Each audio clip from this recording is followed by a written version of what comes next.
দুর্গাপুরের শিল্প তালুকে আমাদের প্রতিনিধি মনোজ বন্দ্যোপাধ্যায় রয়েছে। মনোজ, ইতিমধ্যেই কেন্দ্রের পক্ষ থেকে যে গেজেট নোটিফিকেশন দেওয়া হয়েছে আমরা জানি, সেখানে যে প্রায়োরিটি লিস্ট দেওয়া হয়েছে তাতে তৃতীয় স্থানে উৎপাদন শিল্পকে রাখা হয়েছে গ্যাসের সাপ্লাইয়ের ক্ষেত্রে। শিল্প তালুক উৎপাদন যেখানে মূলত নির্ভরশীল, সেখানে এই গ্যাসের সাপ্লাইয়ের কি পরিস্থিতি?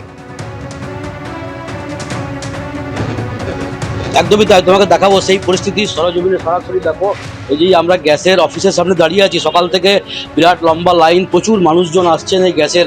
তোমাকে একবার অফিসের ভেতরটা দেখানোর চেষ্টা করবো যে দেখো কি অবস্থা। একবার এই গ্যাসের অফিসের ভেতরে মানুষের সকাল থেকে লাইন, যারা গ্যাস পাচ্ছে না, এবং অনেকের যেটা মূল সমস্যা সেটা হচ্ছে যে অনলাইনে যে বুকিং, সেই বুকিংটা হচ্ছে না, এটা অধিকাংশ লোকের সমস্যা, এবং সেই জন্য তারা সরাসরি এখানে আসছেন। কিন্তু এখান থেকে ডিলারদের থেকে বলা হচ্ছে যে যারা আগে অনলাইন বুকিং করেছেন তারা আগে গ্যাস পাবে, অন্যরা পরে পাবে, এবং অনেকেই ঘুরে যাচ্ছেন। 7 দিন 8 দিন 10 দিন আগে বুক করা তারা কিন্তু গ্যাস এখনো পাচ্ছেন না, তারও আগে যারা বুকিং করেছেন তারা গ্যাস পাচ্ছেন, এবং এরকমই সমস্যা প্রত্যেকটা ডিলারের কাছেই আমরা দেখলাম। দুর্গাপুর শহরের যতগুলো ডিলার রয়েছে সব জায়গায় কিন্তু এলপিজি, ঘরের ডোমেস্টিক গ্যাস, তার এই অবস্থা। কমার্শিয়াল গ্যাসের ক্ষেত্রেও কিন্তু সেম অবস্থা রয়েছে। আমি আবার কথা বলার চেষ্টা করবো যারা এখানে এসছেন তাদের সাথে, যে আপনি এখানে এসছেন অনেকক্ষণ ধরে দেখছি লাইনে আছেন, কি অবস্থা? দেখতে পাচ্ছি তো কোনো গ্যাসের কোনো সুরাহাই নেই এখানে আমাদের। যে এই যে বলছে অনলাইন বুকিং হবে, তাছাড়া এমনি বুকিং হবে না। তো অফলাইনে তো আগেই যে ভালো ছিল, অফলাইনে বুক করে আমরা গ্যাস পেয়ে যেতাম। কারণ বলছে অনলাইন সার্ভার ডাউন। কোন দিকে আমরা যাবো আমরা সাধারণ মানুষ? এখানে কি বলছে? বলছে অনলাইন ছাড়া বুক হবে না, আপনাদের যে নাম্বার দিয়ে দেওয়া হয়েছে সেই নাম্বারে আপনাদের বুক করতে হবে। অনলাইনে বুক হচ্ছে না? না, বুক করছে না, সার্ভার ডাউন। অনেকক্ষণ ট্রাই করা হচ্ছে, কোনো বুক কিছু হচ্ছে না। 5-7 দিন ধরে ট্রাই করা হচ্ছে। অথচ গভর্নমেন্ট থেকে বলা হচ্ছে যে নাকি ডোমেস্টিক গ্যাসের ওপর আমরা প্রায়োরিটিটা বেশি দিচ্ছি। সকাল থেকে বুকিং করেছি, অনলাইনে ধরছেই না দাদা। কি ব্যাপার? করেছেন বুকিং? হ্যাঁ, করতে কিছু ধরছে না, সুইচ অফ করে দিচ্ছে তো। সুইচ অফ, অফিস বল, সাইবার নেই, সবটাই বন্ধ করে কিছুই দেওয়া বলছে না ফোন নম্বরে, কেটে দিচ্ছে, শুধু কেটে দিচ্ছে। সকল গ্রাহকরাই বলছেন একই রকম সমস্যা, যে বুকিং নিচ্ছে না। এখানে যখন আসছি এখানে বলছে অনলাইন বুকিং ছাড়া গ্যাস দেওয়া হবে না। এই সমস্যার সম্মুখীন হতে হচ্ছে সকল গ্রাহকদেরকে, এবং আমরা দেখছি যে প্রত্যেকটা ডিলারের কাছেই কিন্তু এরকম গন্ডগোল ঝামেলা চলছে গ্যাসের জন্য।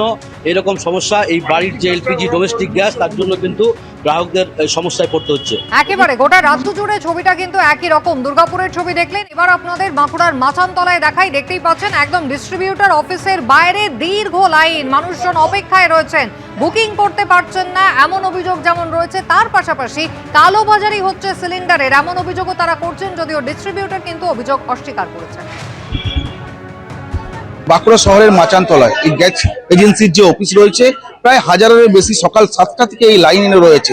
ইতিমধ্যে একটি নোটিশ জারি করেছে, তোমাকে দেখাবো। এই নোটিশটি গ্যাস এজেন্সির পক্ষ থেকে ইতিমধ্যেই জারি করা হয়েছে, যে লেখা রয়েছে বুকিং এর মেসেজ এলে পর লাইনে দাঁড়ান। কিন্তু গতকাল থেকেই দেখা যাচ্ছে যে এই এজেন্সির অফিসের কাছে মানুষজন তারা লম্বা লাইন দিয়ে দাঁড়িয়ে রয়েছে। আজকেও ঠিক সকাল থেকে তারা দাঁড়িয়ে রয়েছে। কেন সাধারণ গ্রাহকরা যেটা এসে বলছে যে তারা বারবার যে বুকিং নাম্বার, সেই বুকিং নাম্বার তারা ট্রায়াল করছেন, কিন্তু কোনো মেসেজ আসছে না, বুকিং হচ্ছে না। কি কারণে হচ্ছে না, কেন হচ্ছে না, এই প্রশ্নের কিন্তু উত্তর এজেন্সির কাছেও নেই এবং গ্রাহকদের কাছেও নেই। গ্রাহকরা যখন এজেন্সির কাছে আসছে, তারা বারে বারে দেখা যাচ্ছে যে দফায় দফায়, সকাল থেকে দফায় দফায় এই যে মাচানতলা যে এজেন্সির অফিস রয়েছে, মানুষের উত্তেজনার সৃষ্টি হচ্ছে। আরে বুক করছি, মেসেজ আছে না, মেসেজ না হলে এরা দিবে না। 7 দিন ধরে বুক করছি, এখানে প্রচুর মানুষ বুক করেছে, মেসেজ নাই, অনেকেই দাঁড়িয়ে আছে। লাস্টে এরা বলছে মেসেজ না হলে আমরা এখানে গ্যাস দেবো না। আর এই যে জায়গাটা দাঁড়িয়ে আছে, এত কালোবাজারি হচ্ছে, গোডাউন থেকে মাল বেরিয়ে দোকানে দোকানে পৌঁছে যাচ্ছে, রেস্টুরেন্টে পৌঁছে যাচ্ছে। এইগুলো আগে বন্ধ হোক। 20টা দোকান এখানে খুচরা বিক্রি করছে, আর 1600, 1500, 2000 এইভাবে এরা এখানে বিক্রি করছে। বড় অভিযোগ করছে, কালোবাজারি অভিযোগ করছে ডিস্ট্রিবিউটরের বিরুদ্ধে। এইখানে যে লম্বা লাইন দিয়ে রয়েছে সাধারণ গ্রাহকরা, তারা গ্যাস পাচ্ছে না, কিন্তু শহরে এবং বাজারে কালোবাজারি চলছে, এমনই অভিযোগ করছে সাধারণ মানুষ। গ্যাস পাচ্ছে কেন? বলছে মেসেজ আসবে, মেসেজ তো আসছে না, শুধু ডেট দিয়ে দিচ্ছে এত তারিখে গ্যাস পাওয়া যাবে মেসেজ। কিন্তু ইনারা বলছেন মেসেজ না হলে গ্যাস দেবো না, কিন্তু মেসেজ আসছে না। অনলাইনে বুক করাই যাচ্ছে না, মেসেজ তো দূরের কথা। কিন্তু এখানে একটা বিজ্ঞপ্তি জারি করা হয়েছে যে বুকিং হলে, মেসেজ এলে আপনারা লাইন। হ্যাঁ, লাইন আমি দিন, আমি জানতে এসেছি, আমারও গ্যাস শেষ হয়ে গেছে। আর কালকে সারাদিন অনলাইনে বুকিং করেছি, কিন্তু বুকিং হয়নি। আপনি তো এজেন্সির কর্মী, সাধারণ গ্রাহকরা অভিযোগ করছে যে এখানে গ্যাস পাচ্ছে না, সাধারণ মানুষ হতাশ হয়ে বাড়ি ফিরছে, কিন্তু কালোবাজারি হচ্ছে বাজারে, কি বলবেন? না না, আমাদের এখানে হয়নি কিছু। আমরা বুকিং ছাড়া আমরা গ্যাস কিন্তু দিতে পারছি না। কালোবাজারি কোনো কিছু হয় না আমাদের এখানে। আপনারা দাঁড়ান, দেখুন পুলিশ প্রশাসন দাঁড়াক, দেখুন কালোবাজারি হচ্ছে কিনা। এবিপি আনন্দ, এগিয়ে থাকে, এগিয়ে রাখে।